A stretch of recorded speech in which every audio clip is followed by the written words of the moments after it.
Mira, las 5 claves del conflicto entre Israel e Irán. Esto es un poco un vídeo más educativo y didáctico que nos viene guay. Y yo además vamos a verlo así juntos. Ha estallado. Para, solamente como a modo informativo, porque esta persona es neutral, es imparcial, ¿vale? Entonces no...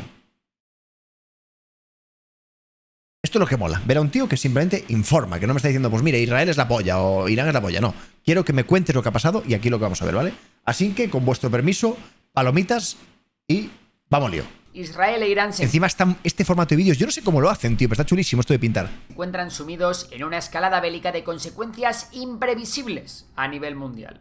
Correcto. La tensión es máxima y a día de hoy no se puede descartar ningún escenario. No obstante, para monitorizar el conflicto es necesario tener claras las 5 claves que son las que hay que seguir para entender profundamente esta guerra desde sus raíces. Así que Es muy buen canal vamos este, al sí. lío. El detonante principal de esta guerra es el programa nuclear de Irán. Durante años, Teherán ha desarrollado tecnología de enriquecimiento. Vale, esto lo sabía. Si queréis lo paro y comento. Es que poner un vídeo del tirón solo sin decir nada me hace sentir incómodo porque siento que no hago nada, ¿vale? Y no quiero sentir eso. Os voy a dar un poco mi contexto de lo que entiendo de esta guerra un poco por encima. En teoría, la excusa, entre comillas, de Israel es: tú estás desarrollando armas nucleares y los iraníes están muy locos y como tenemos un conflicto desde el pasado, porque tienen conflicto hace muchísimos años, tienen miedo a que les pegue un quicazo. Cosa que entiendo en parte. Este vídeo me ha hecho entender un poco esta parte. Pero no quita que a lo mejor no sea toda la verdad. Es que a eso voy, ¿vale? Quiero que entendáis esto. De uranio con la intención de acercarse a la fabricación de armas nucleares. Se calcula que antes del conflicto Irán estaba a tan solo unas pocas semanas de poder producir suficiente material Eso lo negaron los estadounidenses, para varias creo. bombas atómicas. De hecho, bueno, Israel dijo que tenía material ya suficiente para hacer 15 bombas atómicas. Yo creo que eso es fake, ¿eh? Para Eso Israel, dijo Estados Unidos. un Irán nuclear es inaceptable. Los líderes iraníes han amenazado repetidamente con borrar a Israel del mapa. Esto es importante, ¿eh? Yo entiendo y insisto, yo no estoy en ningún bando, ¿vale? Que quede claro que no se puede hablar de nada. Quiero que intentes ser imparcial. Sé que igual te cae muy mal Israel o igual te cae muy mal Irán, ¿vale? Pero entended todos los contextos, ¿vale? Y poneros un poco en el punto de entender por qué pasa cada cosa, ¿ok? La posibilidad de que Irán obtenga la bomba atómica supone una amenaza existencial para el Estado judío. Por ello, la ofensiva israelí continuará hasta que el gobierno de Israel considere que el programa nuclear iraní ha sido lo suficientemente castigado como para hacerlo retroceder varios años. Spoiler, hasta no va a pasar. que Irán acepte un acuerdo nuclear que incluya la no conclusión del programa, o hasta que el gobierno iraní de los ayatolás caiga y su lugar... Esto, y ahora os hago una pregunta. Claro, es que esto lo de siempre. En un mundo utópico no deberían decir: oye, bro, no me hagas una bomba nuclear que te queme meo encima. Y que se metiesen todas y que empezasen los países a apoyarse y decir: oye, llevaos bien, no matéis a nadie. Hablad, tío, sentaos en una puta mesa como hombres, tío, y debatid, joder. Y llegad a un acuerdo, coño. Dejad las rencillas del pasado y cada uno a su puto rollo. Pero no va a pasar. Lo ocupe un gobierno menos Así es el hombre. propenso a la nuclearización. La segunda clave son las defensas antiaéreas israelíes. Y es que en cualquier guerra moderna, la defensa aérea es crucial. Y en esta, que es básicamente una guerra de salvas, lo es aún más. Es una Israel locura. posee uno de los sistemas antimisiles más sofisticados del mundo. Es una locura de compuesto Israel, por 3 Os lo niveles prometo. Y pensado para interceptar drones, cohetes e incluso misiles balísticos. Lo de Israel es Seguramente loco, has oído hablar de la cúpula de hierro, el Iron Sí, Dome, sí, que es sí, famosa por proteger los cielos israelíes de cohetes de corto alcance. Y funciona Pues bien, muy bien. En un conflicto contra Irán, Israel también despliega sistemas complementarios. La llamada onda de David para amenazas de medio alcance y los misiles Arrow para interceptar misiles balísticos de largo alcance en alta altitud. Estos sistemas son complementados con inteligencia en tiempo real proporcionada por satélites y radares de Estados Unidos, lo que permite a Israel saber la trayectoria exacta de los misiles iraníes y derribarlos con mayor eficacia. Ahora bien, no todo es infalible ni ilimitado. Sí, a pesar de que algunos misiles balísticos iraníes impactaron en Israel, en los primeros compases de la guerra, las defensas antiaéreas israelíes han sido capaces de interceptar un número importante de artefactos, pero ningún sistema es perfecto. El riesgo es que bajo un bombardeo masivo existe el riesgo de saturación. Si llegan demasiados blancos a la vez, alguno puede colarse. Claro. Además, hay un asunto práctico importante. Los stocks de interceptores de Israel no son infinitos. Cada misil antimisiles, ya sea un cohete de Iron Dome o un Arrow de largo alcance, tiene un coste elevado y un inventario limitado. Ahí está. En una guerra corta, Israel puede manejarlo, pero si el conflicto se prolonga semanas, lanzar decenas o cientos de interceptores diarios... Aparte, si no me equivoco, bueno, lo que es la infraestructura de la defensa antimisiles es mucho más cara que el lanzar kikis. Me explico. O sea, es más barato hacer esto que defender esto. Por complejidad, ¿sabes? Lógicamente. Entonces, esto es una guerra de desgaste completamente, ¿vale? ¿Qué pasa? De verdad, Israel, yo no sé cuántos misiles podrá tener en stock. Tienen que ser una barbaridad, porque están súper tranquilos con eso. Es una locura. O sea, el hecho de ver la ciudad de Tel Aviv, tío, lleno de antimisiles puestos en la calle, porque es una locura, ¿eh? A mí me deja, pero pálido, ¿eh? O sea, lo preparados que estaban para esto y les suda la polla. ¿Cuál es el problema? Cuando se le acabe el stock, ¿qué crees que va a pasar? ¿Que se van a dejar bombardear? Eso es lo que me da a mí mal rollo. Porque, insisto, esto es más barato que esto. Y no sabemos cuánto de esto hay. ¿Se entiende lo que digo? Podría empezar a agotar las reservas. Mantener la protección activa no, usa ya, 24/7 pero... también supone un esfuerzo logístico enorme. Hay que reabastecer baterías, recalibrar radares y reemplazar los equipos desgastados. Pero es más barato. Se supone que Irán tiene decenas de miles de drones Shahid y miles de misiles balísticos. Por ello no sería raro que poco a poco las grietas del sistema antiaéreo israelí vayan siendo cada vez más grandes. Del lado iraní, el gran riesgo son los bombardeos israelíes que están destruyendo parte de su arsenal en sus propias bases antes de ser lanzados. Correcto. Por tanto, la pregunta es, ¿se quedará antes sin cohetes y misiles ofensivos Irán? ¿O lo hará Israel con los defensivos? Literal. Por eso, Israel confía en un apoyo rápido de sus aliados, sobre todo de Estados Unidos, para reponer su sistema. Sí, porque Israel existe en gran medida gracias a Estados Unidos. Porque Estados Unidos les inyectó mucho capital. Porque Estados Unidos, si no tengo mal entendido, Estados Unidos necesitaba un aliado en Oriente Medio. ¿Es correcto? Entonces, supongo que por un tema de cultura, un tema de religión, un tema de más semejanza, encontró a Israel como aliado, ¿no? Entonces, tienen esa especie de pacto, ¿no? También hay que decir que Israel lo hizo muy bien, ¿eh? Se levantó en un conflicto absoluto de la nada y supieron gestionar muy bien el tema y todo el rollo, pero Estados Unidos es como... No es todo gracias a Estados Unidos, porque Israel hizo una muy buena gestión, pero Estados Unidos realmente les echó un buen cable, la verdad. Falso, claro, el principal aliado de Israel en un comienzo fue Rusia. Que yo sepa, lo que fue Rusia fue un intercambio muy potente, rollo de personas, me refiero. Muchos emigrantes de Rusia fueron para Israel y tuvieron amplias relaciones. Pero yo te estoy hablando de inyectar dinero, ¿eh? No te estoy hablando de lo que me dices tú del aliado o cojones. Yo te hablo de inyectar dinero. Quien inyectó dinero a Israel fue Estados Unidos, ¿vale? Y yo he hablado de que es el que más importancia tiene. ¿Por qué? Porque si no llega a inyectarles pasta a Estados Unidos, no sería el Israel que conocemos, ¿vale? Pues solo tienes que ver cómo está desarrollado Israel en comparación con Irán, ¿sabes? Sistemas antimisiles si esto fuese necesario. La tercera clave de este conflicto va más allá de las bombas y Ninguna los misiles. dictadura es... Hablamos de la energía. Bueno. Irán es un importante productor de petróleo y gas, Mejor. e Israel sabe que golpear las infraestructuras energéticas iraníes debilitará al régimen tanto militar como económicamente. La Fuerza Aérea israelí ya ha atacado varias refinerías de petróleo y plantas de gas en Irán, provocando grandes incendios. Estrategia pura. Cada una de estas instalaciones destruida significa menos combustible, menos ingresos y más presión interna para Teherán. Sin embargo... Cometo grave error. Vale, ¿en qué me he equivocado, temerario? ¿Es mentira entonces que Estados Unidos inyectó dinero a Israel y tiene gran parte de, digamos, les ayudó, o sea, tiene una gran parte de la ayuda que recibieron? ¿Es mentira lo que he dicho? Si lo es, dímelo y te escucho y digo, vale, pues lo veré bien.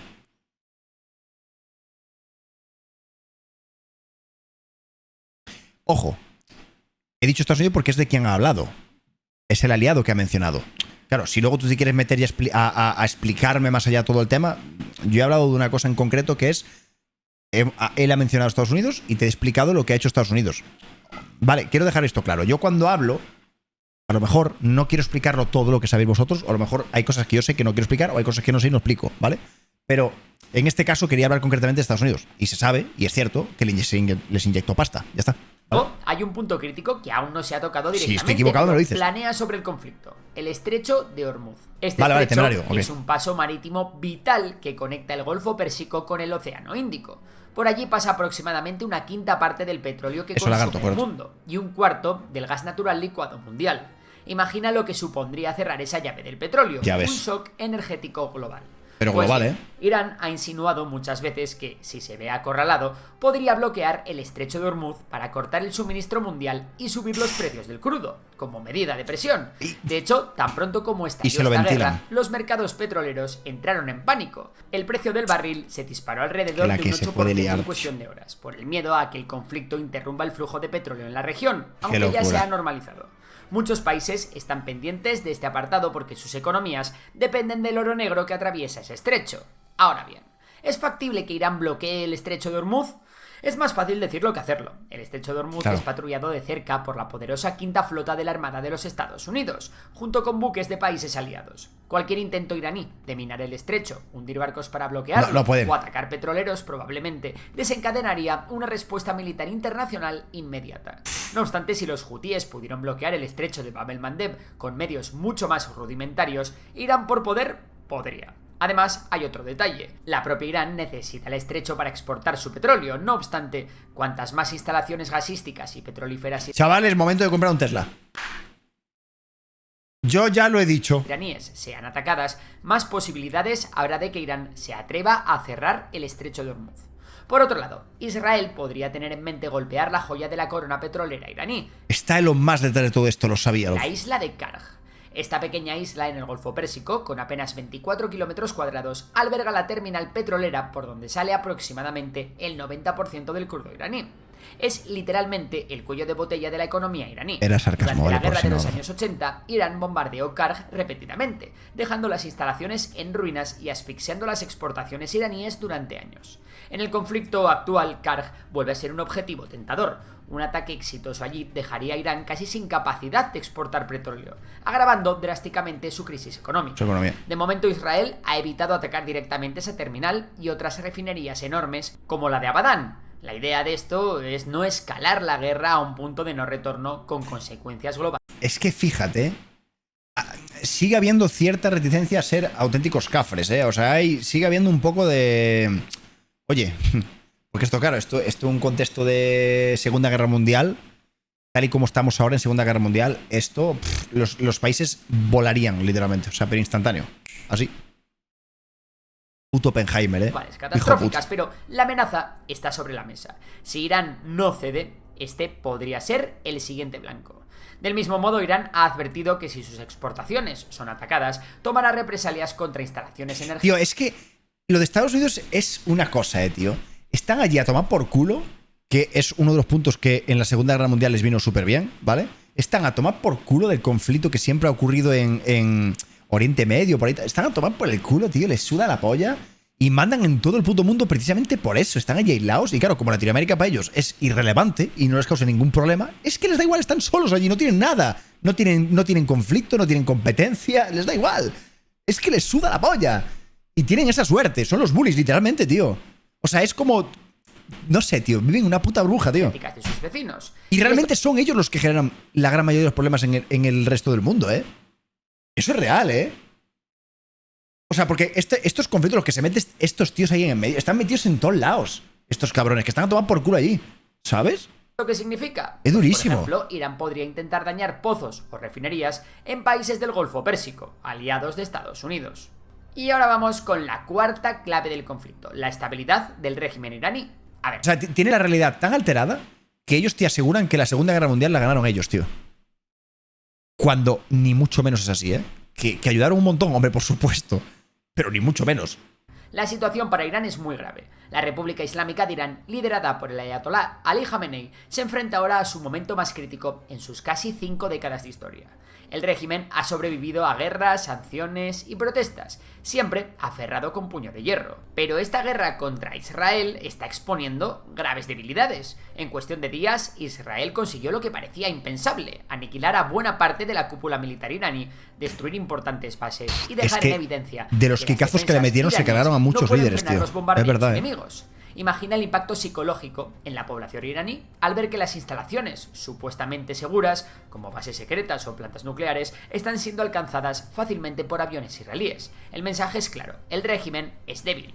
Tradicionalmente, cuando una nación es atacada a su pueblo, suele cerrar filas con su gobierno contra el enemigo externo, pero en Irán ocurre lo contrario en algunos sectores. Muchos iraníes, especialmente jóvenes, mujeres y grupos pro democracia, ya venían protestando desde antes por la situación económica y la falta de libertades. De hecho, el país persa viene de sufrir las mayores protestas que surgieron en 2022 tras la muerte de Mahsa Amini, donde la consigna era mujer... Está lejos, pero ojo, es el que más petróleo consume en el mundo, pero para todos, si pierde control en Medio Oriente se va a pique porque no producen nada, lo importan todo. Total. Ese es el tema, que están metidos en muchos temas por esto. Todo por el petróleo, tío.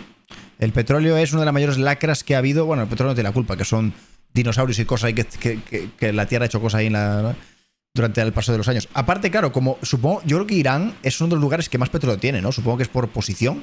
Imagino que por posición y por donde está habrá un combustibles fósiles a dolor allí, ¿no? No sé cuál es el país de Oriente Medio que más combustibles fósiles tiene, pero yo creo que Irán debe ser de los que más, ¿no? Si no me equivoco. Vida y libertad. Otro enemigo interno que tiene el régimen iraní es el de los movimientos independentistas, aunque a veces nos referimos a Irán como el país persa. Arabia Saudita es el que más, ¿no? Pero Irán tiene mucho también, ¿no? La realidad es Emiratos que Irán Árabes, es ya, sí. Así están de pasta. De pueblos, algunos de los cuales quieren independizarse o al menos tener más autonomía con respecto a Teherán. Este es el caso de los kurdos o los baluchíes, que incluso tienen grupos armados que operan en sus respectivas áreas de influencia. Por no hablar de los grupos como el ISIS, que también pululan por ahí. Un detalle interesante es la figura de Reza Pahlavi, el hijo del último Shah de Irán, derrocado en 1979. Este exiliado, que vive en Occidente, en los últimos días ha emitido mensajes al pueblo iraní, apoyando las protestas contra el régimen y culpando a los ayatolás por haber llevado al país al desastre de la guerra. Algunos iraníes, desencantados con la República Islámica, ven en Pahlavi una posible figura de unidad nacional post-régimen.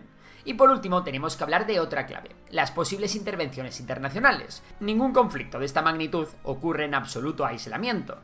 Detrás de Israel e Irán asoman otros actores importantes. Por un lado Estados Unidos y por el otro el llamado Eje de Resistencia, que es la red de grupos y milicias apoyados por Irán y que está formado por Hezbollah en Líbano, las milicias chiitas en Irak, los hutíes en Yemen e incluso los remanentes de los grupos palestinos como Hamas o la Yihad Islámica. Sí, pero Palestina está completamente noqueada, no sé, es que se han limpiado. O sea, yo el otro día me quedé muy loco, chicos. Quiero que veáis esto, Acabo de cerrar la página del vídeo. Bueno, espérate. Quiero que veáis esto, ¿vale?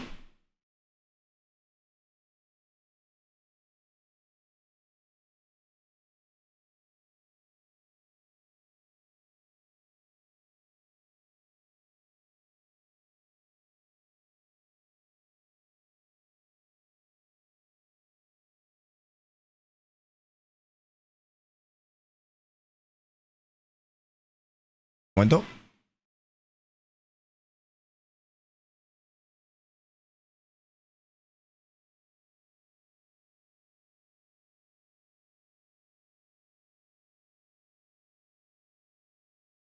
Y esto me dio por mirarlo, y de hecho está actualizado el 2025. Mirad esto,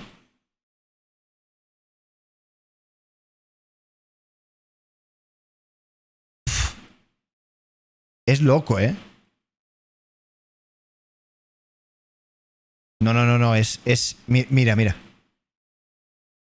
Es loco,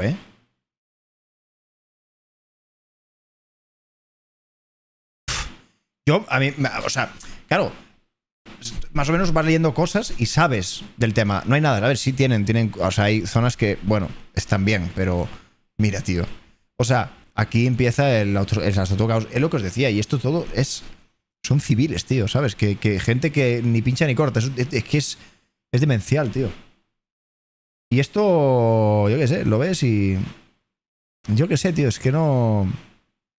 Pero que igual, o sea, que igual que ahora también Irán, que está tirando quicazos allí en la ciudad de Israel también, que está muriendo. Al final, el problema es lo de siempre, son las bajas civiles, ¿sabes? Es de lo que yo hablo aquí. A mí el resto, yo qué sé, tío, que al final los líderes se deberían matar entre ellos y punto, ¿no?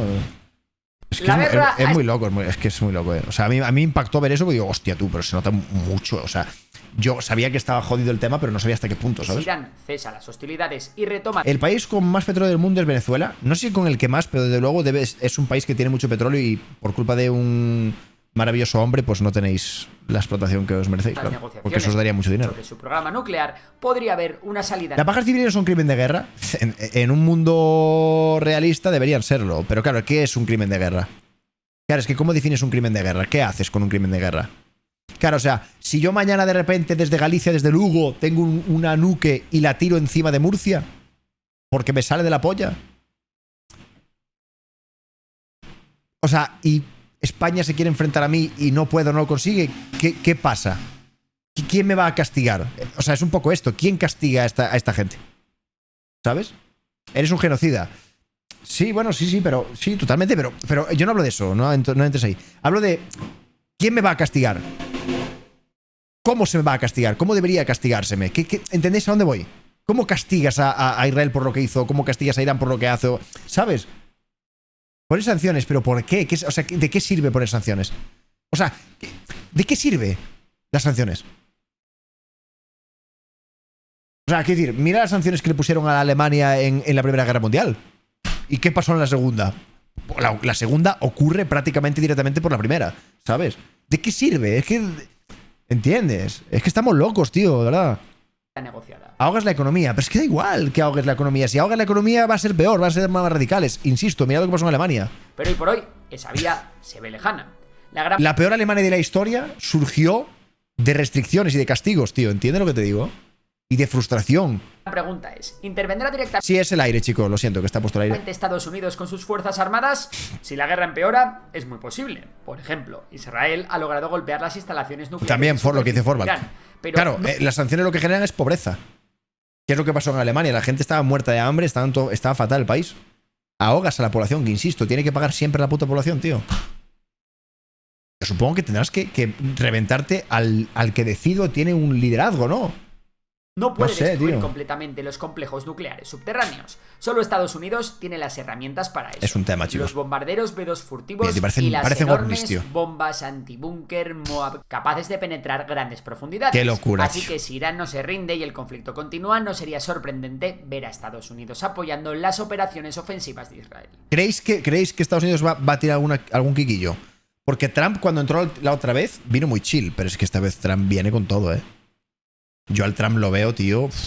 Es que parece que hay una especie de guión escrito, ¿eh? O sea, estamos en el mundo en el que la gente está cansada de lo progre, de no sé qué, la paz y las movidas. El tío ha cogido fuerza cuando está en el peor momento económico de su vida, porque es real. Y ha entrado a ser presi de la forma más loca de la historia, ¿eh? Y Trump siempre ha sido mucho de boca y no hacerlo, pero es que ahora sí que está haciendo cosas. Por otro lado, va carajo sacado, total, resistencia. Ya hablamos antes de él. Total. Que podríamos describir como los amigos de Irán en la región, aunque en realidad funcionan más como extensiones del poder iraní. La teoría era que si Israel atacaba a Irán, todo ese eje respondería atacando a Israel en múltiples frentes, para aliviar la presión sobre Teherán. Sin embargo, la realidad está siendo distinta. Hasta ahora, la respuesta del eje de la resistencia ha sido limitada. Es que literal. ¿Por qué? Varias razones, pero sobre todo porque Israel se adelantó estratégicamente. Antes de enfrentarse directamente con Irán, se aseguró de neutralizar en la medida de lo posible a sus proxies. Claro, es que Palestina es probablemente la cabeza de turco, ¿sabes? Porque al final la franja allí de Gaza está literalmente en el territorio, ¿no? Está prácticamente está al lado. Es uno de los peores enemigos que podría encontrarse Israel. Entonces, claro, es la cabeza de turco. El Líbano también. El Líbano es también una zona... Que el Líbano... He visto vídeos, pero no sé si son falsos en Twitter, de gente en el Líbano de fiesta viendo pasar los cohetes por encima. ¿Eso es falso, chicos? Es que yo no sé qué creerme, la verdad. Jamás, bastante tiene con sobrevivir. Yemen y también, la cúpula de Hezbollah en el Líbano fue la OTAN no hace nada, es que la OTAN ahí, ¿qué va a hacer? No puede bajar la guardia. O sea, chicos, la OTAN no hace nada en Ucrania. Sí, bueno, suministro y lo que tú quieras. Pero no hace nada en Ucrania. ¿Creéis que va a hacer algo aquí en esa zona? Regionalmente sí duda mucho. Hezbollah sigue teniendo... O sea, si mañana... O sea, para que me entendáis, si mañana Marruecos decide atacar España, es altamente probable que la OTAN ni se meta. Sois conscientes de eso, ¿verdad? La OTAN es un papelito. Y esto es cierto, ¿eh? Si no, investigad. O sea, si mañana Marruecos decide atacar a España, veremos si ayuda a Portugal, seguramente sí. Pero a ver Francia. O a ver Alemania, o a ver Suiza, o a ver... ¿sabes? Miles de cohetes listos. Y aún podría abrir un segundo frente en el norte muy peligroso para Israel. Mientras, a las potencias árabes suníes les conviene un Irán sin armas nucleares. Así que seguro que no se van a meter en todo este lío. No, la OTAN es muy poderosa, lo que pasa es que... Para ti. ¿Hay alguna clave más en este conflicto que no haya mencionado? Y si te ha gustado el vídeo, recuerda que tienes... Qué chulo el vídeo, tío. Muy didáctico, ¿eh? O sea, este tío hace unos videazos del copón, ¿eh? Además entiendes un poco mejor el tema, ¿no? Me gustaría ver un poquito más del pasado, tío. No hemos visto el pasado de por qué Israel... Igual no es este el vídeo que vi. Israel...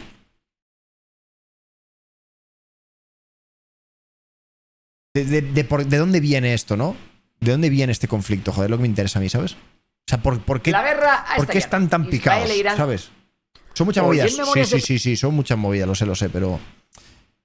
A ver, déjame ver. Déjame ver a ver si hay un vídeo.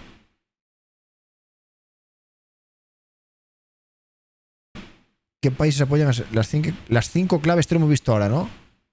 Mira, la guía definitiva para entender el conflicto entre Irán e Israel. 40 minutazos, tú. 40 minutos de vídeo, colega. Tenemos que ir algo atrás en el tiempo. Concretamente hasta el nacimiento del Estado de Israel en el 1948. Por entonces, Israel iba sobrado de enemigos, que básicamente eran todos los países árabes de su alrededor. Hablamos de países como Egipto, Jordania, Siria o Irak. Sin embargo, por aquel entonces... Le ponemos un por 2, tío. Bueno, ahora había fútbol ahora, ¿no, chicos? Me veo este videito y no vamos, ¿vale? Pero ¿lo ponemos en un por 2? Si no, no morimos. Irán no estaba entre la nómina de los mayores enemigos de Israel. De hecho, bajo el reinado del Shah Mohammad Reza Pahlavi, Irán mantenía una postura neutral o incluso cordial hacia el nuevo Estado judío. Y es que aquí se cumplía eso de que el enemigo de mi enemigo es mi amigo. Y no te vayas. Justo eso. Oh, Nati, qué bonito. Sin embargo, estas relaciones comenzaron a resquebrajarse con el tiempo, especialmente a medida que los vientos políticos en Irán empezaron a cambiar. La población iraní, cada vez más descontenta con el autoritarismo del Shah y su proximidad a Occidente, es demasiado. Sí, es demasiado, chicos. Me va a petar una neurona, ¿vale? Comenzó a gravitar hacia los llamados revolucionarios, liderados por el ayatolá Ruhollah Khomeini. Sin embargo, de la noche a la mañana todo cambió. En 1979, la población iraní, harta del autoritarismo y la corrupción del Shah y su gobierno, estalló y se inició una revolución islámica, en la que los ayatolás tomaron el poder proclamando la República Islámica de Irán. ¿Y quiénes eran los ayatolás? Pues clérigos chiitas de alto rango que rechazaban la occidentalización de la sociedad iraní y buscaban la vuelta a las leyes islámicas tradicionales. Aquí es importante entender que el Shah era aliado de Estados Unidos. ¿Quién nos lo iba a decir a día de hoy? Que Irán... También voy a haceros una pregunta. ¿No creéis también que por contexto histórico, religioso, Israel siempre ha sido el epicentro de problemas porque precisamente por lo que yo considero un cáncer, que es la religión? Es decir, Israel, digamos que es el lugar donde convivían en paz las religiones, entre comillas.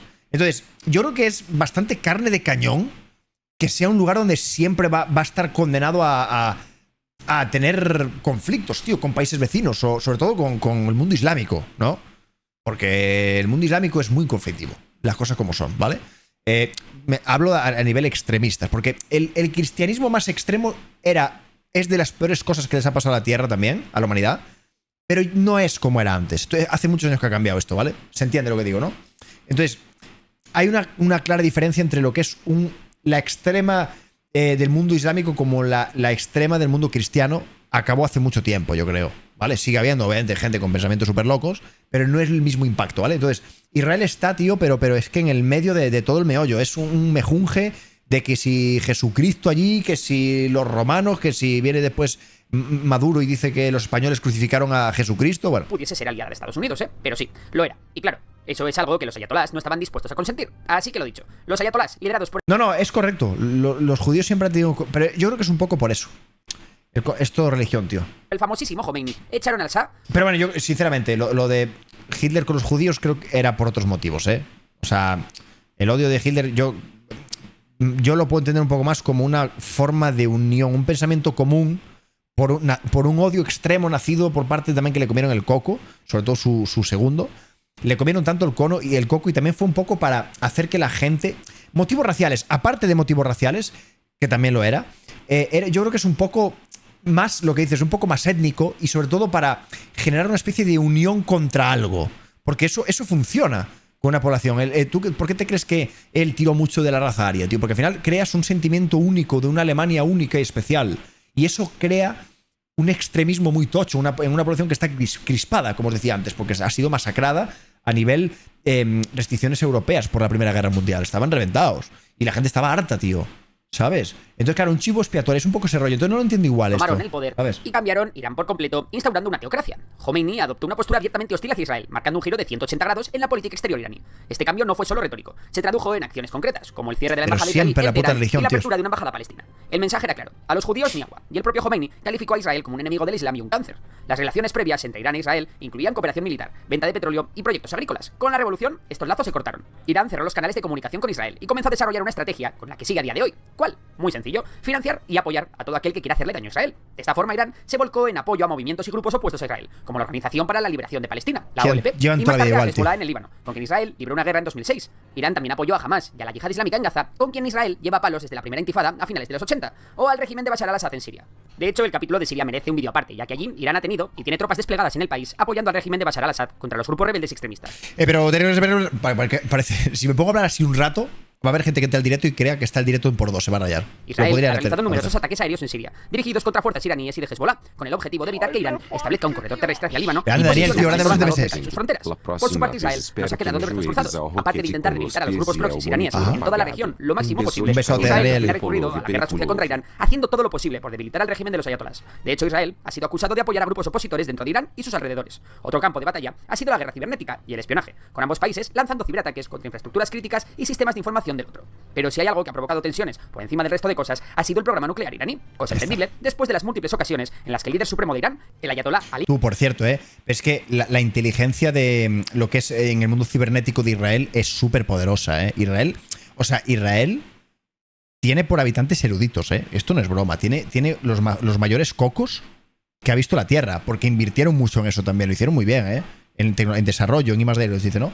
Esta gente tiene, te lo juro, o sea, aparte, esto no sé dónde lo leí, que muchos emigrantes rusos eran putos coquitos que emigraron de Rusia, porque obviamente Rusia pues es un lugar donde, pues bueno, es lo que hay, y emigraron a Israel y los emplearon para ser lo que son hoy en día los rusos, ¿sabes? Gente muy lista, rusos que eran auténticos fenómenos, ¿sabes? Y esta gente, te lo juro, tiene unos cocos, tío, Israel, que es una locura. Y se nota, se nota por los soldados que van. Ali Khamenei ha dicho que Israel será destruido.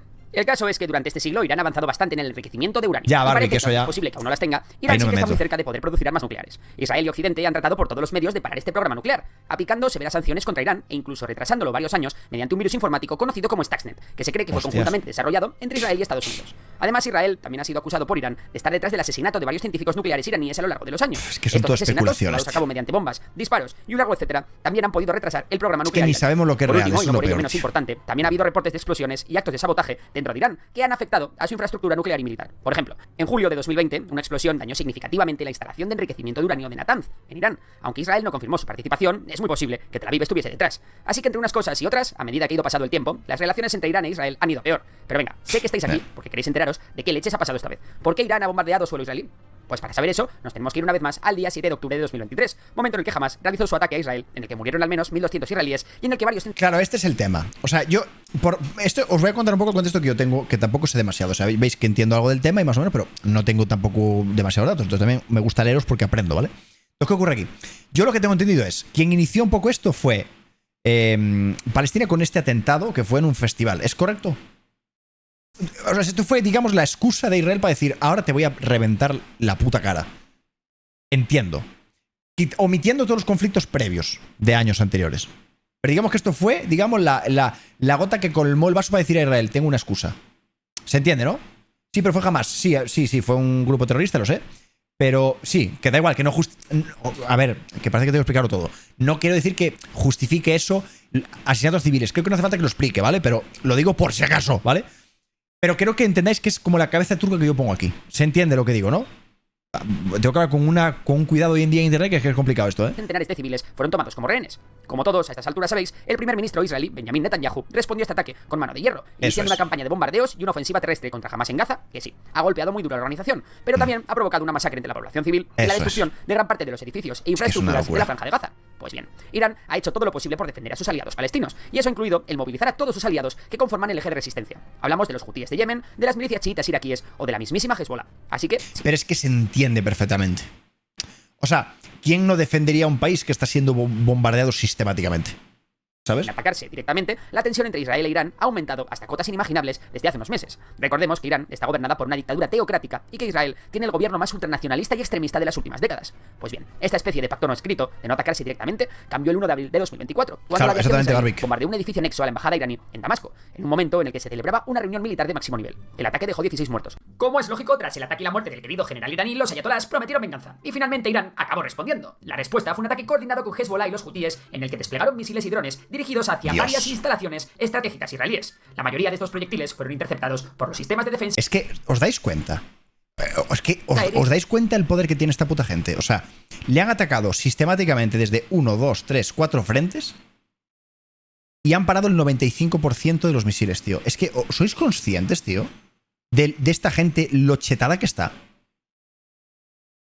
¿Sabes lo que te digo?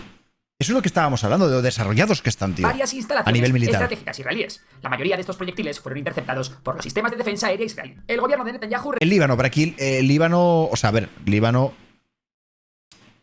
bueno, aquí no lo incluye. Estratégicas israelíes. La mayoría de estos proyectiles fueron interceptados por los sistemas Habla de defensa aérea. El gobierno de Netanyahu respondió sin cebarse demasiado, atacando 3 objetivos cerca del aeropuerto internacional de Isfahan, incluyendo un radar del sitio nuclear de Natanz. A partir de aquí el conflicto entró en pausa, ya que ambas potencias entendieron que la situación quedaba en tablas después de estos 2 ataques a pequeña escala en los que no hubo repercusiones serias. Eso sí, aunque el conflicto directo con Irán tardaría en reanudarse, no os penséis que la guerra entre Israel y los proxies iraníes iba a terminar aquí. El conflicto entre Israel y Hezbollah, especialmente en torno a la frontera entre Líbano e Israel, ha estado muy activo desde entonces. Recordemos que Hezbollah es el mayor aliado de la causa iraní. Pues bien, tras un bombardeo en distintas áreas al sur del Líbano sucedido el 30 de junio, Irán advirtió ante la ONU que si Israel se atrevía a tocar el Líbano, la cosa iría a mayores. Y no veáis, Israel se atrevió. Un mes más tarde de estas declaraciones, Israel llevó a cabo un ataque aéreo en un barrio de Beirut, matando a Fuad Shukur, un alto comandante de Hezbollah, junto con 3 civiles, entre los que se incluían 2 niños. Y si es que esa es la movida.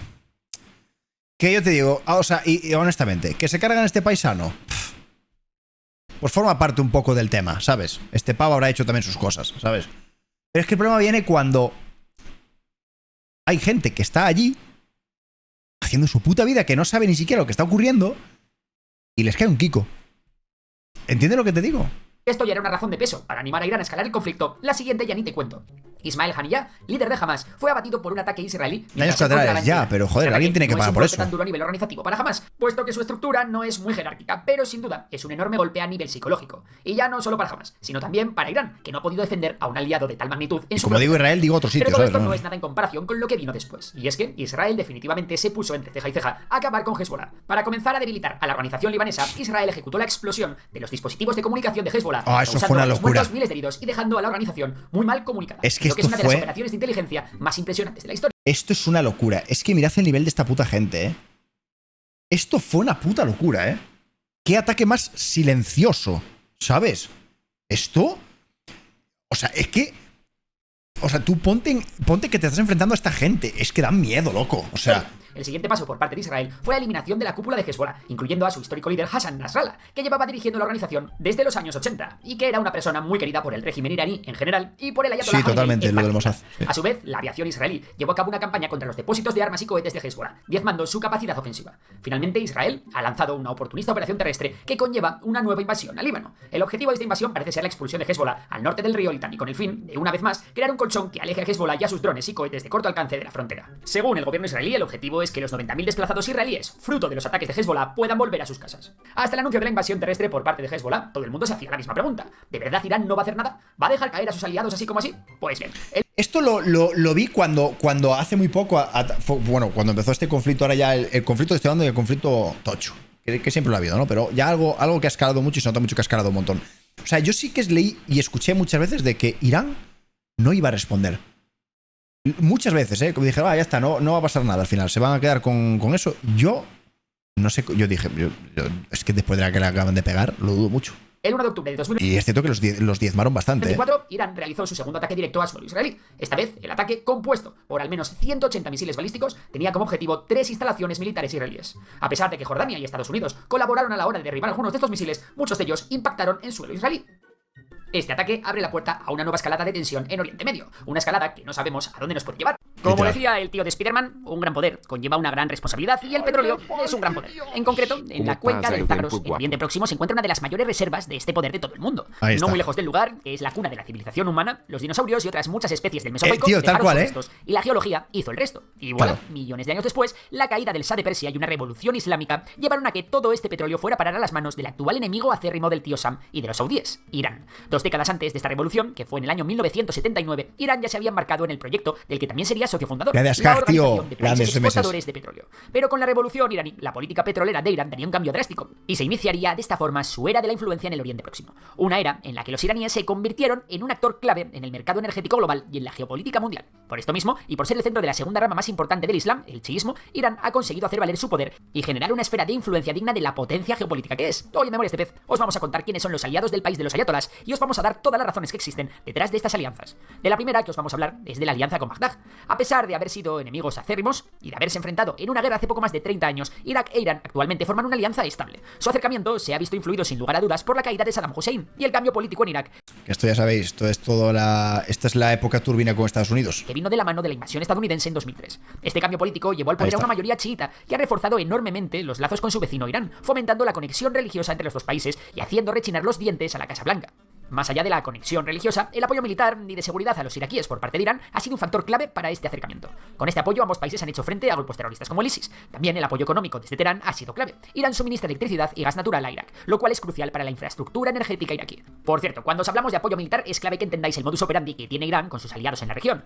En gran parte de los casos, aunque ya veremos que no en todos, su sistema de actuación pasa por financiar específicamente a las milicias chiíes de los distintos países. En el caso de Irak, estas milicias se encuentran agrupadas en las Fuerzas de Movilización Popular, y a pesar de estar bajo el mismo paraguas, sus orígenes y objetivos son distintos. Por ejemplo, las brigadas Badr son las más profesionales a nivel militar. Qué grande es el mundo, qué locura. Somos, tío, cuánta gente hay en el mundo y qué grande es el mundo y cuántas cosas hay en el mundo y de verdad, o sea, es que me parece... ¿No os parece loco, tío? O sea, pensadlo fríamente. Y encima, ¿sabéis qué es lo peor? Que somos un puntito negro en el universo. De verdad, es una locura, tío. Parlamento iraquí. Es una puta locura. Tenemos a Kataib Hezbollah, con una postura antiestadounidense muy marcada y también financiadas por Irán. El tercer grupo aliado de Irán es a Saif al-Harak, un partido político chií iraquí con un grupo paramilitar activo en la insurgencia iraquí y en la guerra civil siria. Pero si hay un grupo militar chiita del que tenemos que hablar en esta historia, ese es Hezbollah. Es en el Líbano donde encontramos uno de los aliados más fieles de los ayatolás, un grupo que recibe financiación, formación militar y suministro de armas directo desde Teherán.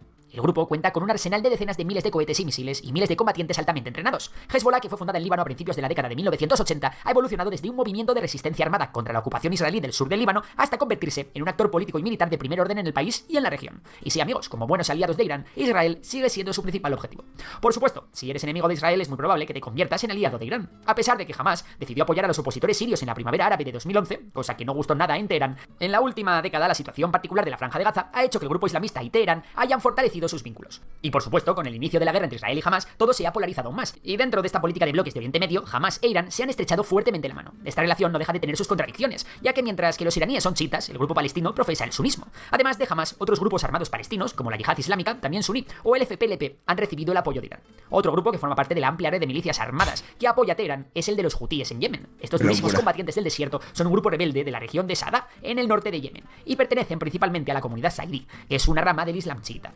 Allí, en un país donde se vive una de las peores crisis humanitarias, Arabia Saudí e Irán tienen montado un enorme tablero de juego donde los últimos han provisto de apoyo logístico y asesoramiento a los hutíes, además de expresarles su apoyo diplomático y político. A pesar de todo esto, la vinculación de los hutíes con Irán es mucho menos directa que la que estos tienen con otros grupos proxy como Hezbollah o las milicias iraquíes. A pesar de que los intereses de ambos, hutíes e Irán, están enormemente alineados, el conflicto político de los milicianos saidíes tiene sus propias raíces y estos actúan con autonomía. Y por cierto, hay una cosa que comparten todos estos países y milicias de las que os hemos hablado: el apoyo y entrenamiento de tropas mediado por una unidad de élite de los cuerpos de la Guardia Revolucionaria Islámica iraní, la Fuerza Quds. La Fuerza Quds no es otra cosa que un grupo militar especializado en prevenir intervenciones extranjeras en Irán y realizar operaciones extraterritoriales para expandir la influencia política de Irán. Ganó notoriedad internacional bajo el liderazgo del general Qasem Soleimani, quien la dirigió desde 1998 hasta que fue abatido en un bombardeo tras un ataque orquestado por los Estados Unidos. Por cierto, más allá de la frontera oriental iraní, Teherán también cuenta con milicias chiitas aliadas que han surgido, en parte, como respuesta a los grupos extremistas suníes. Un ejemplo de ellas son los Fatemillón, un grupo que ha luchado en Siria en apoyo del régimen de Bashar al-Assad y que se cree que ha sido organizado y financiado por las fuerzas Quds de Irán. Eso sí, con la llegada al poder de los barbudos, estos grupos chiíes lo van a tener mucho más crudo. ¿Y sabéis qué país tiene una... Esto es muy denso, yo creo. A mí esta parte no me interesa tanto. No creo que me aporte, o sea, sí que te aporta un poco el conocimiento de entender el esquema de todos estos aliados, ¿no? Y todo el rollo, pero creo que es muy denso esto, ¿no? La verdad, pero ojo, podéis verlo aquí, está en el vídeo, ¿vale? Lo tenéis aquí, guía definitiva para entender el conflicto entre Irán e Israel. Esto no lo voy a ver porque no me interesa mucho, porque... No me interesa mucho, ¿vale? Pero... O lo ponemos. Una de las mayores poblaciones chiitas del mundo, Pakistán. En comparación con el resto de la población suní del país son casi nada, pero claro, Pakistán es un país con una población enorme. Allí opera la Brigada Zaine-Billon, que también está compuesta de chiíes afganos. El grupo ha luchado en Siria contra grupos rebeldes suníes y el Estado Islámico, el ISIS, y su participación está en línea con Irán, al igual que las Fatemillón. Además de este eje de resistencia del que forman parte Siria, Irak, Hezbollah, Hamas, los hutíes y todos estos, también existen otros estados que han mostrado de forma menos directa su cercanía con Irán en distintas ocasiones. Volviendo otra vez al dogma de que el enemigo de mi enemigo es mi amigo, Qatar se ha convertido en una pieza fundamental para la geopolítica de los iraníes, y está logrando convertirse en una fuerza bisagra neutral capaz de desequilibrar el tablero regional y además sacar provecho de ello. Después de que Arabia Saudita y sus aliados del Golfo Pérsico realizaran un bloqueo económico a Qatar, los iraníes decidieron responder prácticamente al instante mandándoles recursos. Así la diplomacia y cooperación económica y energética entre Doha y Teherán no ha dejado de crecer en los últimos años. La puta diplomacia. Salimos ya de Oriente Próximo para hablar de una de las alianzas que todos estabais esperando, Rusia. Como ya sabéis, Irán y Rusia son dos países bastante alineados en su política exterior. Comparten enemigos como Estados Unidos y la OTAN. Y también comparten... O sea, digamos que Qatar es un poco lo que fue España en la Segunda Guerra Mundial con Alemania, ¿no? Digamos, apoyo tímido, ¿no? De no me quiero yo aquí meter en mucha movida, pero te mando tropa, te mando... ¿No? Es un poco... ¿No? No creo que sea tan parejo, pero... Por ahí va los tiros, ¿no? Como Siria. Además, ambos países cooperan enormemente en seguridad y defensa, y Rusia... Inútil, a ver, inútil tampoco, porque, por ejemplo, España sí que envió a las... ¿Cómo era el nombre de esto? ¿La Legión Azul o cómo se llama esto? No sé qué azules, eran los azules y eran los mejores soldados españoles que había. ¿Cómo se llamaba esto? No sé qué azules... La División Azul, perdón, no me sale el nombre. División Azul, eso es. Los Avengers, ¿no? Claro, Franco le mandó la División Azul a Hitler y Hitler dijo, de puta madre. Supongo que Qatar es un poco eso, ¿no? Apoya el programa nuclear iraní.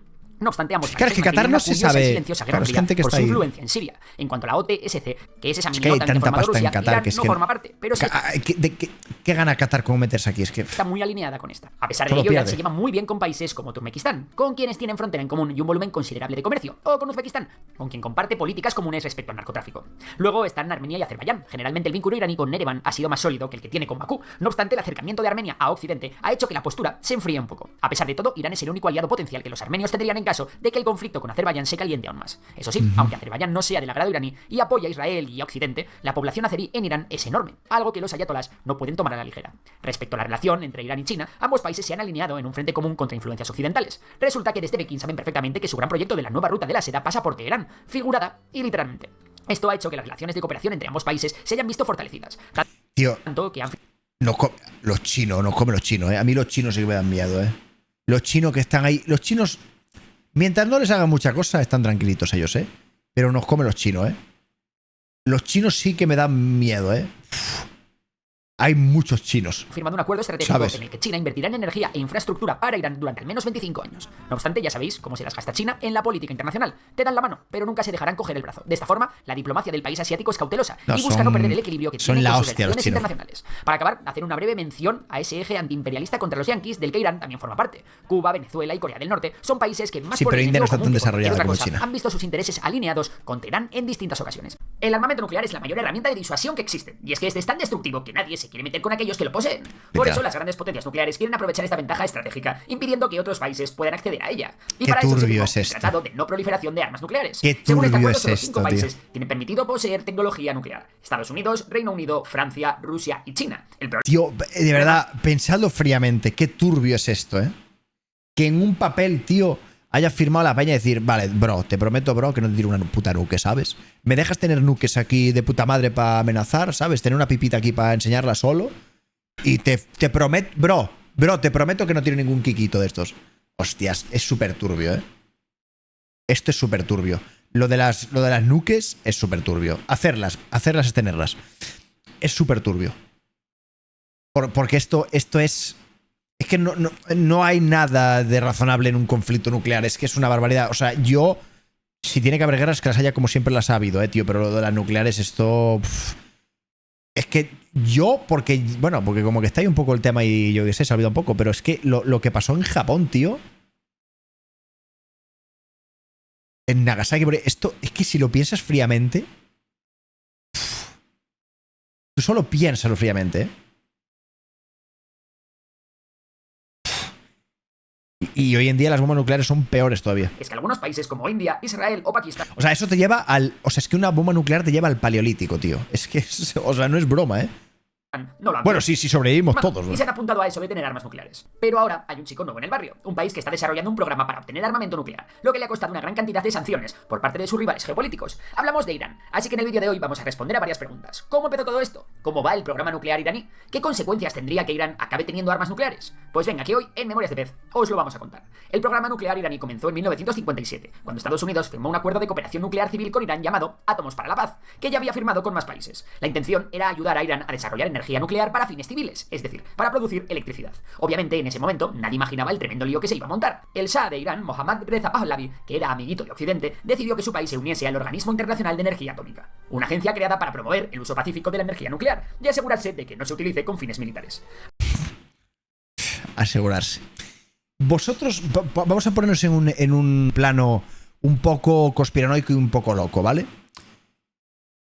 Intentad visualizar el hecho de que tienen una nuke en algún lugar del mundo, en la actualidad. O sea, solo quiero que penséis lo que impactó en nuestros cerebros la pandemia, que no te lo creías casi.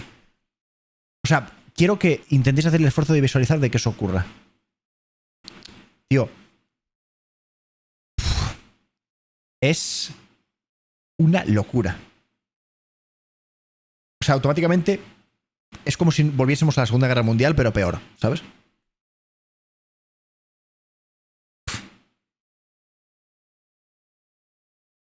Creó armas nucleares para la paz, no tiene sentido. ¿Quién? O sea, en teoría Estados Unidos, la nuke fue para establecer la paz con Japón.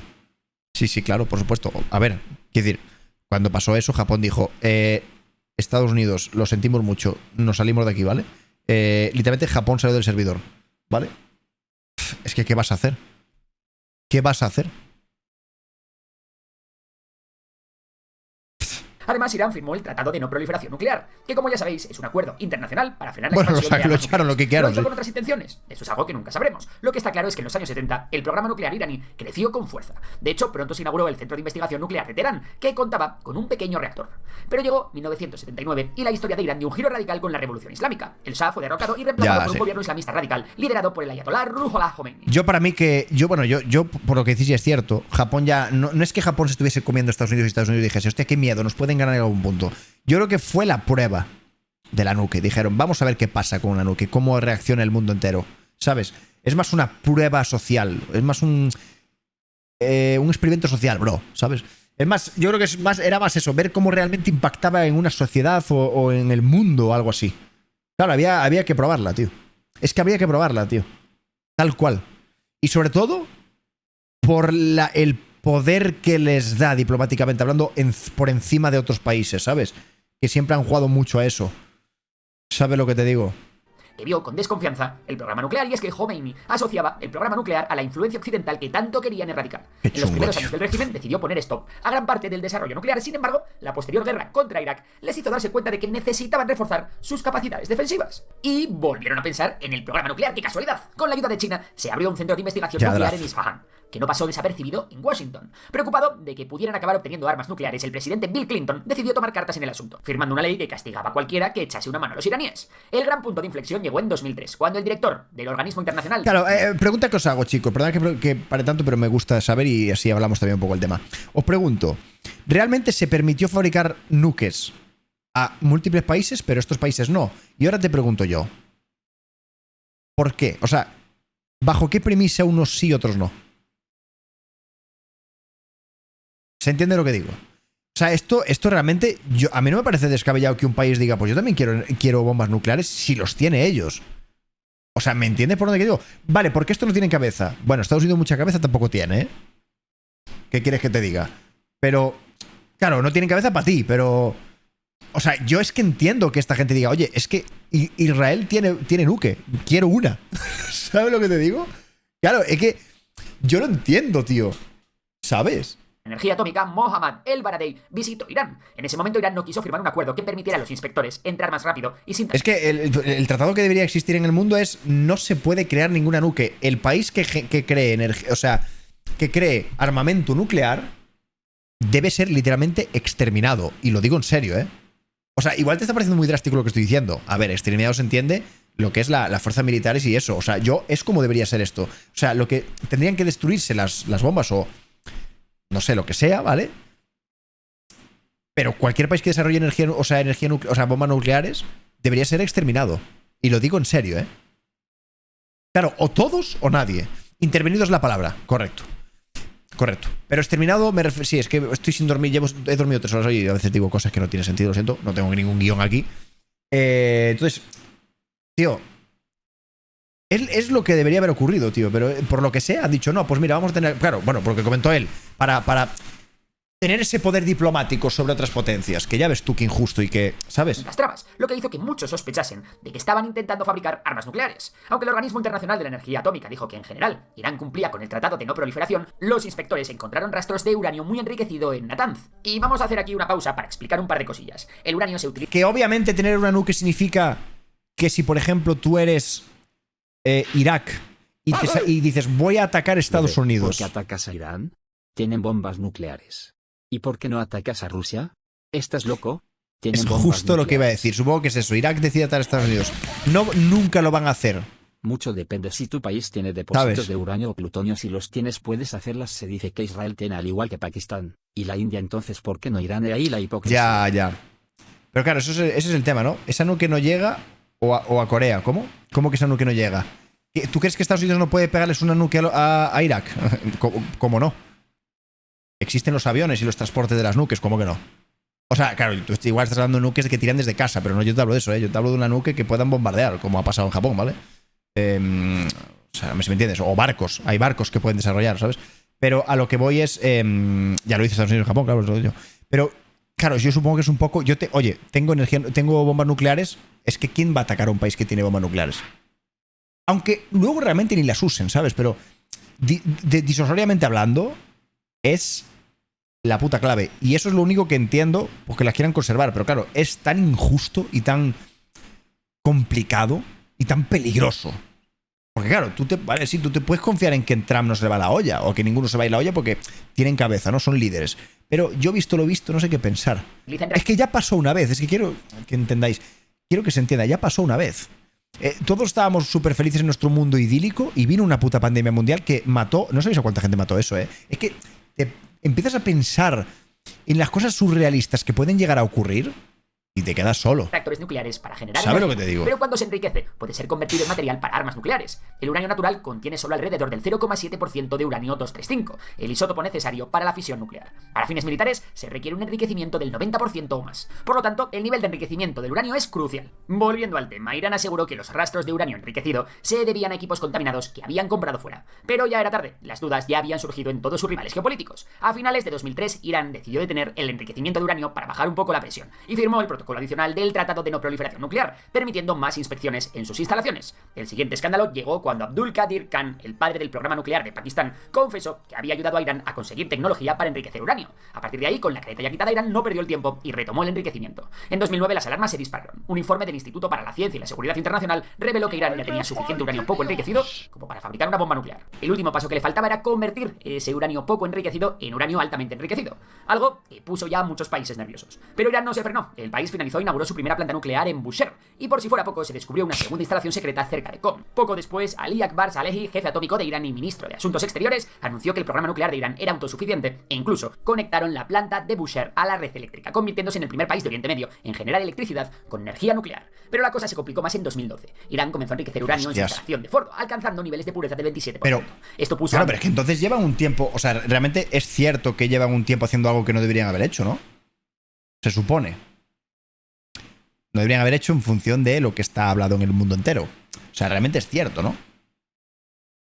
Claro, es que en esa parte entiendo que sí que son una gran amenaza, porque si te están diciendo no lo hagas y lo haces, hostias, ¿no? ¿Sabes? ¿Por qué buscas ese conflicto tan innecesario? ¿Me entiendes, no? Dio un mundo en alerta. La Unión Europea respondió con un embargo total sobre el petróleo y más sanciones. Y hay muchas organizaciones terroristas que pueden llegar a eso. Es que quiero que se entienda esto, es que es complicado, ¿eh? Se aplicaron desde todas las esquinas del mundo. A pesar de varias negociaciones, no se logró ningún acuerdo que frenara el avance nuclear de Irán. Años más tarde, con la llegada de Hassan Rouhani a la presidencia, considerado algo más moderado, se retomaron las conversaciones con Irán. Esto llevó al histórico acuerdo nuclear, el Plan de Acción Integral Conjunto, que limitaba el programa nuclear iraní a cambio de levantar muchas de las sanciones internacionales. Por un tiempo todo parecía bajo control. Irán cumplía con las reglas y su economía empezaba a respirar un poco. Pero en 2018 todo cambió cuando Donald Trump retiró a Estados Unidos del acuerdo y reinstauró fuertes sanciones contra Irán, poniendo el pacto en la cuerda floja. Irán no se quedó de brazos cruzados. En represalia, el régimen de los ayatolás empezó a incumplir algunos puntos del acuerdo, enriqueciendo uranio más allá de lo permitido. En 2020... ¿Ves lo que te digo? Que hablabais antes de restricciones. ¿Ves lo que pasa? Que la peña se china, tío. Que no.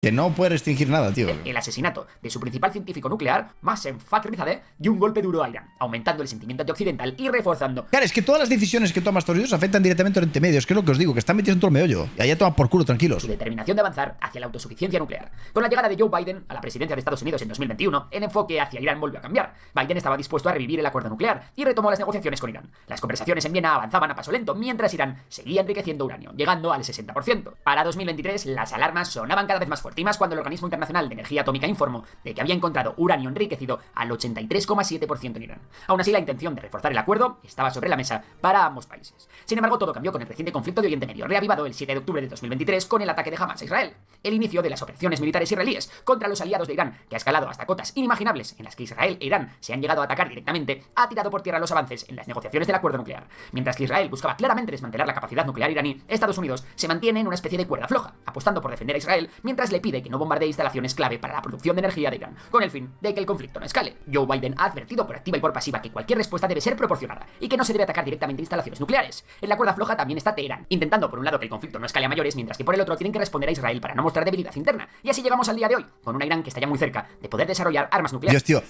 desde fuera son como niños, ¿eh? O sea, sin quitarle lo grave que es el asunto, ¿eh? Es una metáfora. Parecen niños, tío.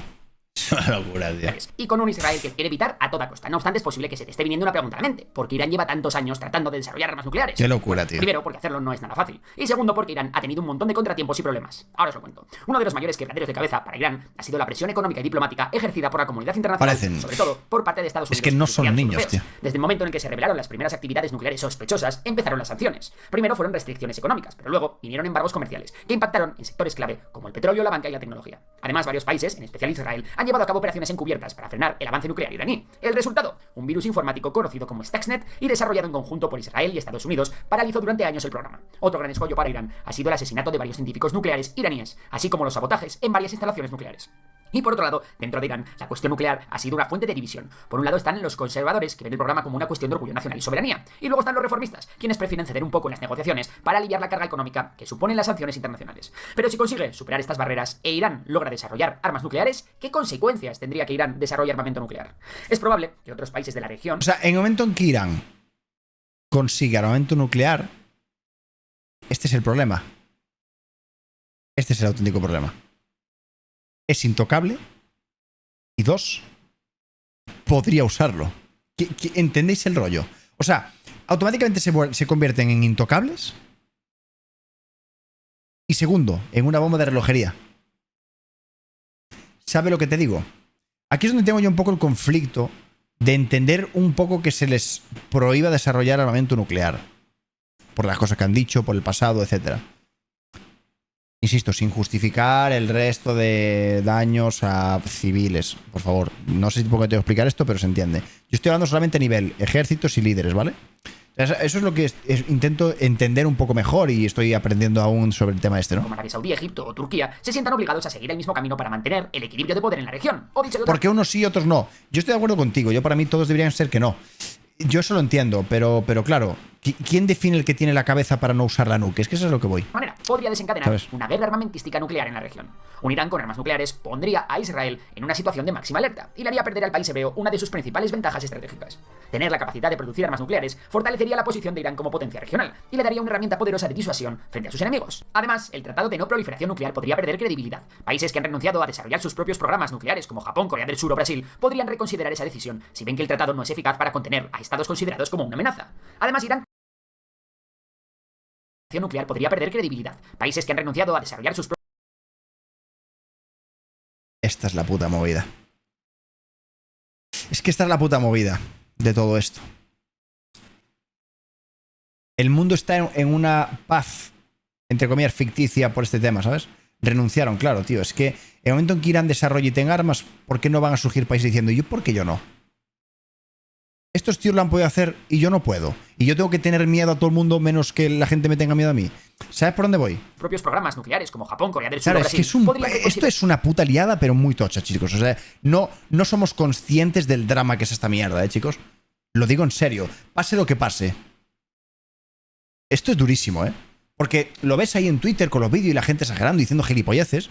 Y como que nuestro cerebro como que lo filtra. Pero te paras a ver estos vídeos, a entenderlo y a ver las consecuencias y la magnitud, tío. Y es que es loco, esa decisión si ven que el tratado no es eficaz para contener a estados considerados como una amenaza. Además, Irán tiene las cuartas reservas de petróleo más grandes del mundo y las segundas de gas natural. Con armas nucleares, Irán tendría más libertad para desafiar las sanciones económicas, lo que podría alterar el mercado energético global. Y por último, la mayor preocupación es que un Irán nuclear podría aumentar los riesgos de una guerra nuclear accidental o deliberada en Oriente Medio. ¿Y vosotros qué pensáis acerca del programa nuclear iraní? Venga, os leemos. Es que es cierto eso en parte. ¿Puede entrar Estados Unidos en un conflicto directo con Irán en los próximos años? La victoria de Donald Trump ha generado una gran cantidad de preguntas en materia geopolítica. En este vídeo abordaremos cómo han sido las relaciones entre Irán y Estados Unidos durante el primer mandato de Trump, todo con el objetivo de comprender qué nos puede deparar el futuro. ¿Cuál fue la relación de Trump e Irán durante su primer mandato? ¿Qué ocurrirá en el segundo mandato? ¿Qué piensa Irán de todo esto? Pues venga, vamos a ello. Vamos a comenzar remontándonos al primer mandato de Trump, pues la forma en la que se manejó la situación con Irán nos puede dar pistas sobre el camino que elegirá tomar a partir de ahora. El primer momento trascendental en este sentido lo encontramos en 2018, con la retirada de Estados Unidos del Tratado Nuclear iraní. El Tratado Nuclear iraní fue uno de los logros de los que la...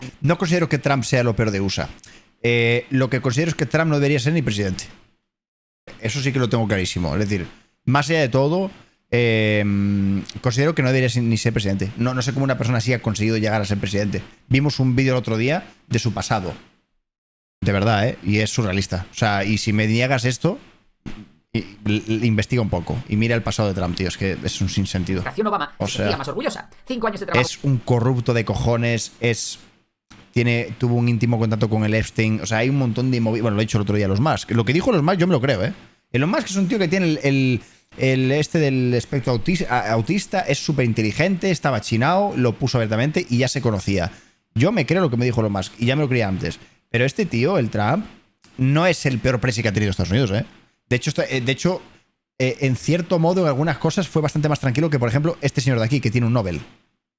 Este tío tiene un Nobel, de la paz. Este tío tiene un Nobel de la paz. No digo más, ¿vale? Conjunto con Irán y otros estados dieron lugar a un texto en el que se eliminaban una enorme cantidad de sanciones a Irán a cambio de que este desmantelara gran parte de su programa nuclear y permitiera someter a exigentes investigaciones. Y en el primer mandato de Trump, ahora no lo sabemos, a ver qué va a pasar con Trump, porque bueno, ya cosas locas ya está haciendo. Este tío es peor de lo que fue el Trump la primera vez que estuvo en el poder.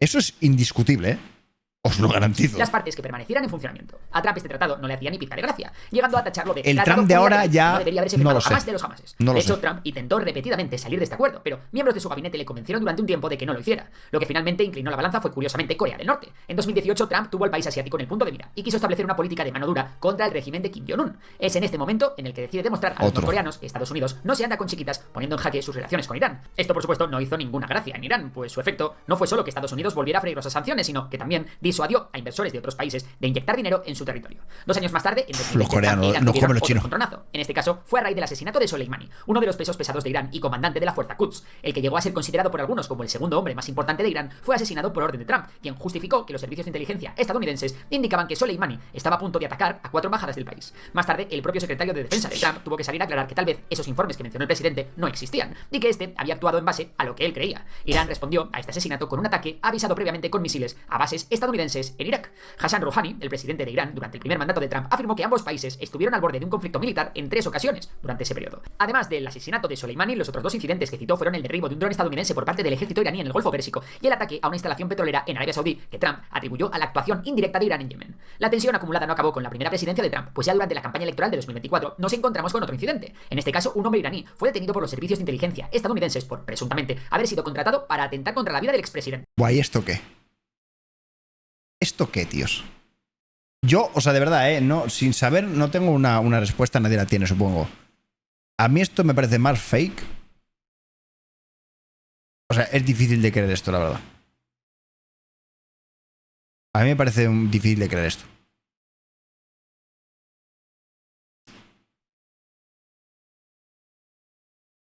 Vosotros creéis que... Lo entiendo, si me decís que creéis que fue real de verdad, también tengo un punto que digo, pues es que... O sea, me tira más el no que el sí, pero, ¿sabes? Que tampoco se sabe. O sea... Si al chico lo mataron, ¿no? Bueno, sí, ya, pero eso... Cabeza de turco hay en todos lados, ¿sabes? No sé. No sé.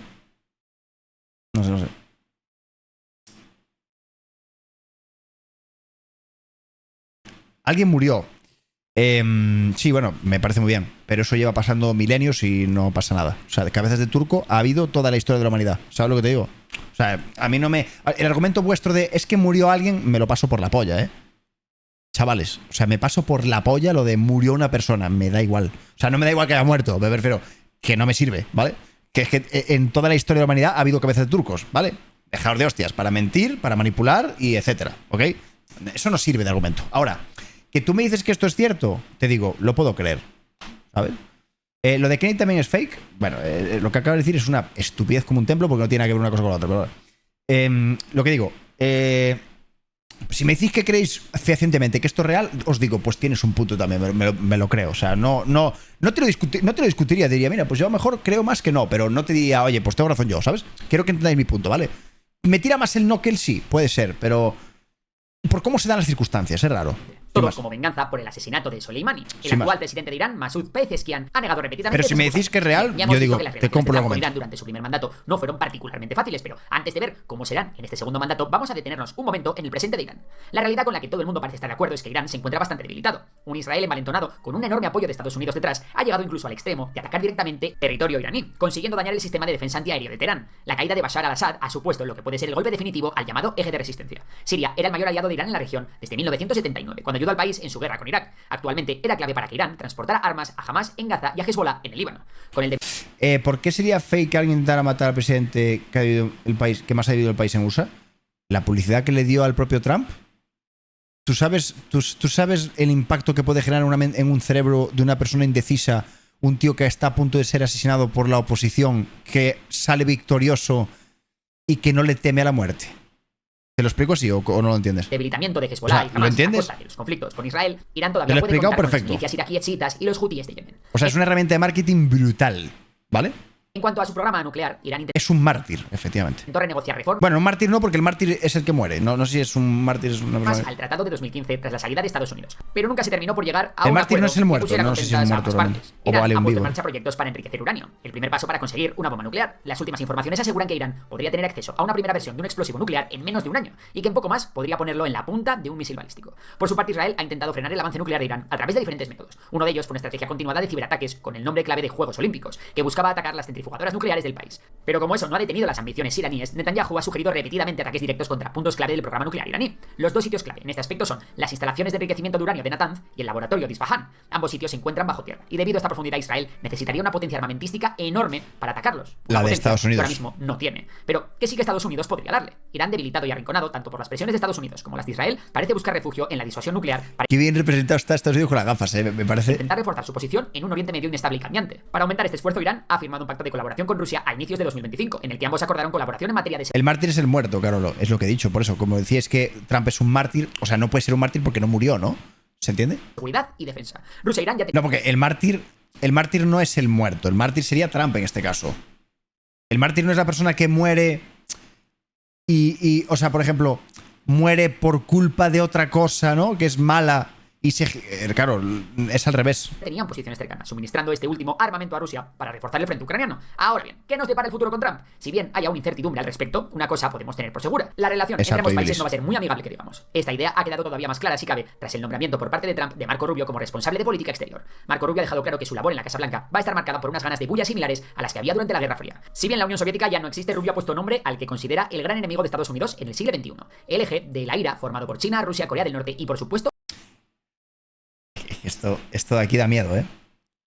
Nos come los chinos, ¿eh? Irán. Respecto a Irán, esta visión esto de aquí da miedo, el trío ese. Dentro del nuevo gabinete de Trump, empezando por su vicepresidente J.D. Vance. Vance ha hablado expresamente en contra de la idea de meter a Estados Unidos en nuevas guerras interminables en Oriente Medio, optando por una política de nuevos acuerdos de los que su país salga enormemente beneficiado. Pero ojo, que ambas posiciones no son del todo incompatibles. El punto en el que Alemania da miedo. Es en la llamada diplomacia coercitiva. Alemania hoy día da miedo.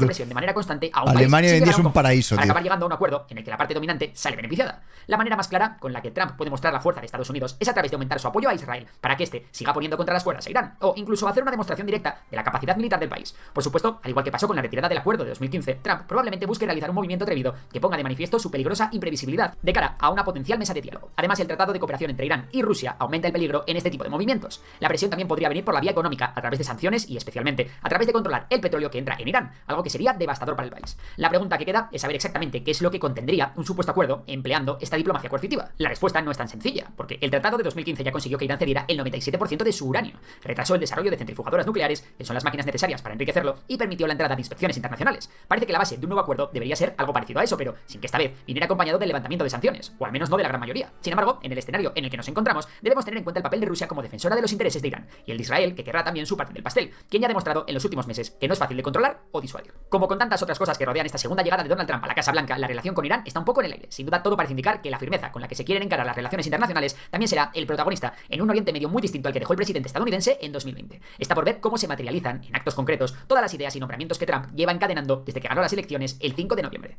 ¿Desplegará toda su fuerza militar contra el eje de la ira para hacer a América grande otra vez? ¿Será todo parte del arte del trato? Parece que aún tendremos que esperar para dar respuesta a todas estas preguntas. Qué loco, tío. Qué loco, qué loco, qué loco.